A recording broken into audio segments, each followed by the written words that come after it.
Hi everyone. This is Massimo. Did you wash your hands? Did you stay home? Did you respect the other? Did you respect the food you bought? Because waste is something absolutely not acceptable, especially in this case. We're gonna do a few recipes just to make visible the invisible.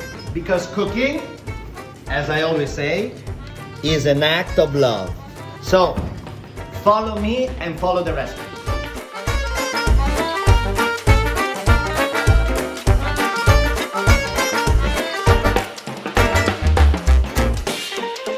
Respect the food is like respect the others. Stay home. It's very important to stay home because it's a sense of respect also for the others. Thanks, Rudy, for the technology. Without technology, we couldn't do everything we have done.